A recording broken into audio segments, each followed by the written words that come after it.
Otep à tous, bien-aimés frères et sœurs. Ça y est, les États-Unis ont décidé de retirer leurs troupes du Niger. Le Premier ministre Lamine Zein serait aux États-Unis pour finaliser cet accord. En tout cas, ils ont décidé. Bon, de toutes les façons, nous savions déjà qu'ils avaient choisi la Mauritanie pour se replier. Mais en tout cas, les États-Unis n'ont pas fait comme la France, alors qu'ils sont tous des mercenaires. Eux, ils ont accepté sans poser de questions. Il y a eu plusieurs semaines, depuis la dénonciation de ces accords militaires, qui se sont écoulés parce que les États-Unis tentaient de convaincre le gouvernement du Niger de garder cette base là-bas ou de garder au moins une partie de ses soldats. Le Niger a dit « niet, partez » et ils sont obligés de partir, ils s'en vont. Mais en fin de compte, quand vous regardez très bien, ce n'est pas le Niger qui les a chassés, ce sont eux-mêmes qui sont partis. Ce n'est pas le Niger qui a chassé. Hein. Le Niger a facilité le processus. Parce que les États-Unis ont une règle.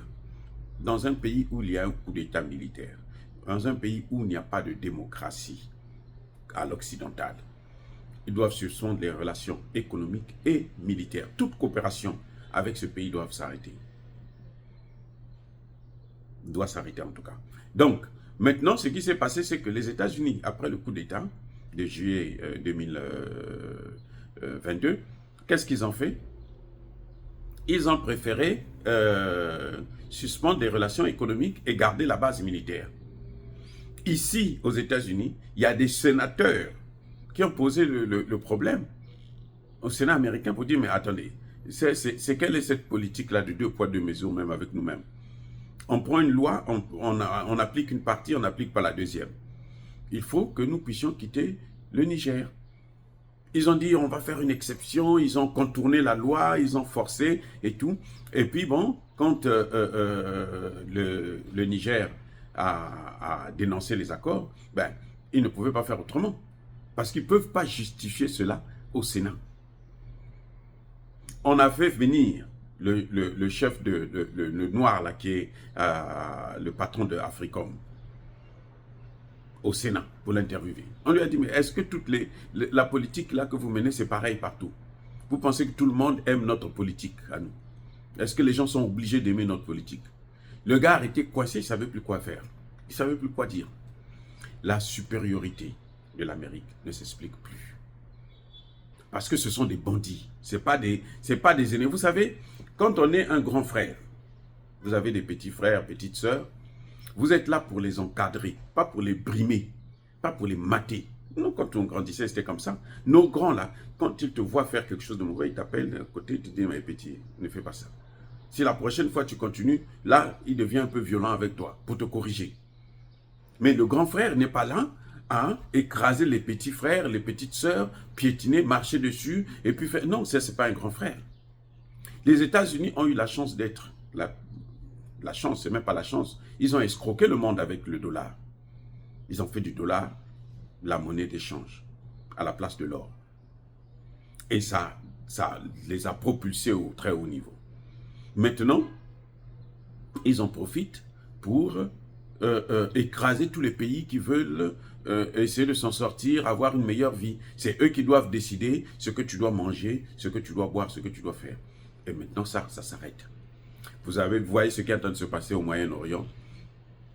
La question actuellement est de savoir si les États-Unis vont quitter le Moyen-Orient ou pas. Personne n'en veut maintenant.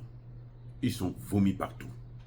À cause de leur mégalomanie, à cause de leur banditisme. Vous voyez? Donc, cette fois-ci, les États-Unis au Niger, ils ont dit non.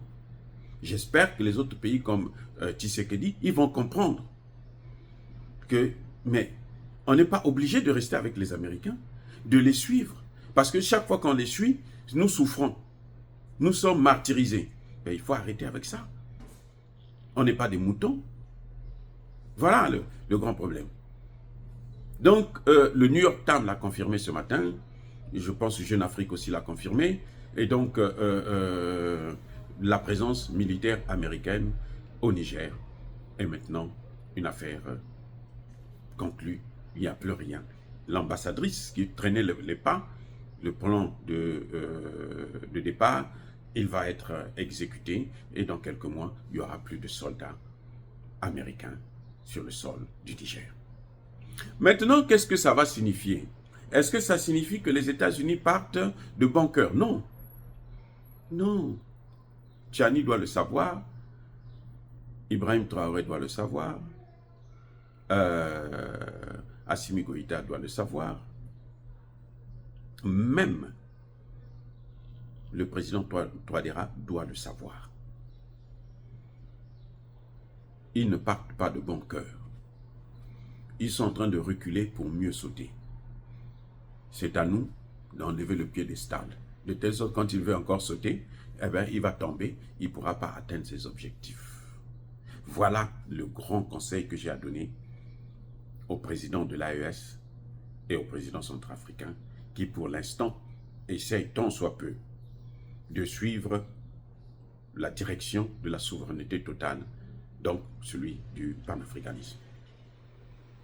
En tout cas, s'ils ont choisi la Mauritanie, ce n'est pas par hasard, c'est parce qu'ils ne veulent pas quitter le Sahel. Et s'ils quittent le Sahel, ils vont automatiquement perdre aussi le golfe de Guinée. Donc, c'est pour ça que vous voyez qu'ils sont en train de faire tout ce qu'ils sont en train de faire. Dire cela, c'est inciter à la haine ou à la violence, non. Ya, ba, colère, ve, ya, malembe. Encore une fois de plus, bien-aimés frères et sœurs, je persiste et je signe. Soyez bénis, soyez abondamment bénis par le Dieu de Kémite et par nos ancêtres angélisés. Mais que tous ceux qui persécutent le continent africain, le pillent et le déstabilisent, qu'ils soient noirs, blancs, chinois, arabes, juifs, indiens, qui qu'ils soient punis, maudits, foudroyés, neutralisés, écrasés, effacés par le Dieu de Kémite et par nos ancêtres angélisés. Vive l'Afrique éternelle, j'ai dit et j'assume.